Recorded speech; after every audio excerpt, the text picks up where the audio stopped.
ചിലപ്പോൾ നമ്മുടെ കയ്യിലൊന്നുമില്ല, ജീവിക്കാൻ വകവില്ലാത്തൊരു കാലമാണ്.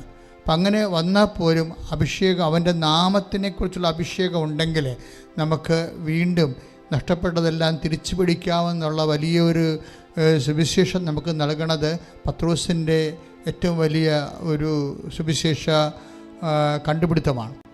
കാര്യം പൊന്നോ വെള്ളിയോ എൻ്റെ കയ്യിലില്ല, അത് വലിയൊരു വിഷമമാണ്. കാര്യം പൊന്നും വെള്ളിയും ഇല്ലാത്തത് തന്നെയല്ല, ജീവിതം ആ മനുഷ്യനെ എപ്പോഴും കണ്ടാലും പോലീസ് അറസ്റ്റ് ചെയ്യുന്ന ഒരവസ്ഥയാണ്. അപ്പോൾ നമ്മൾക്ക് ചിലർക്ക് മാത്രമല്ല ആ അവസ്ഥ ഉള്ളത്. ചിലർക്ക് അവർക്ക് പലതരത്തിൽ ജപ്തി നടപടികൾ വന്നിരിക്കുന്നു, ചിലപ്പോൾ കോടതിയിൽ നിന്ന് കേസ് വന്നിരിക്കുന്നു, ചിലപ്പോൾ ജാമ്യം കിട്ടിയിട്ടില്ല, ചിലപ്പോൾ കള്ളക്കേസായിരിക്കും അത്. ഇങ്ങനെ വ്യത്യസ്തമായ സാഹചര്യങ്ങളിൽ നമുക്ക് പണവുമില്ല. അതുപോലെ തന്നെ പലരും ഇന്ന് തന്നെ കൗൺസിലിങ്ങിന് വന്നപ്പോൾ പലരും പറഞ്ഞത്, അച്ഛാ ഞങ്ങൾക്ക് എൻ്റെ ഓപ്പറേഷന് പോലും എനിക്ക് പണമില്ല, എൻ്റെ ഭർത്താവിന് ജോലിയില്ല, അതിൻ്റെ ഇടയ്ക്കാണ് ഈ ഓപ്പറേഷൻ വന്നിരിക്കുന്നത്.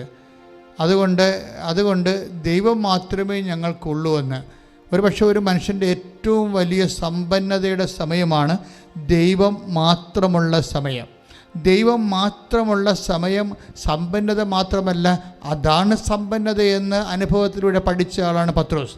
അദ്ദേഹത്തിൻ്റെ മുമ്പിൽ പോലും കൈനീട്ടുന്ന അവസ്ഥകളിലെ ആ കൈനീട്ടുന്ന മുടന്തനേക്കാളും ധർമ്മക്കാരനേക്കാളും ഗതികെട്ടവനായിട്ട് നിൽക്കുമ്പോഴും പത്രോസ് ആ ഗതികേട് ഒരിക്കലും പറയത്തില്ല, ഞാൻ ഗതികെട്ടവനാണെന്ന് പറയത്തില്ല.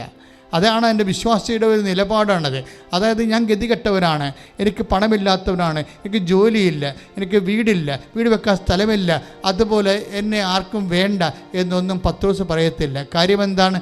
എല്ലാം ഇല്ലാത്തപ്പോൾ ലോകം അങ്ങനെ കാണുമ്പോൾ തന്നെ പത്രോസ് പറയും, ഇതിനെല്ലാത്തിനെയും ഡിലീറ്റ് ചെയ്ത് കളയുന്ന ഒരു ആളെനിക്കുണ്ട്. പൊന്നോ വെള്ളിയോ എൻ്റെ കയ്യിലില്ല, പക്ഷേ എനിക്ക് ഒരാളുണ്ട്, അത് നസ്രായൻ യേശുവാണ്. അവൻ്റെ മഹത്വം എന്ന് പറയുന്നത് അവൻ മരിച്ചിട്ട് ഉയർത്തെഴുന്നേറ്റവനാണ്.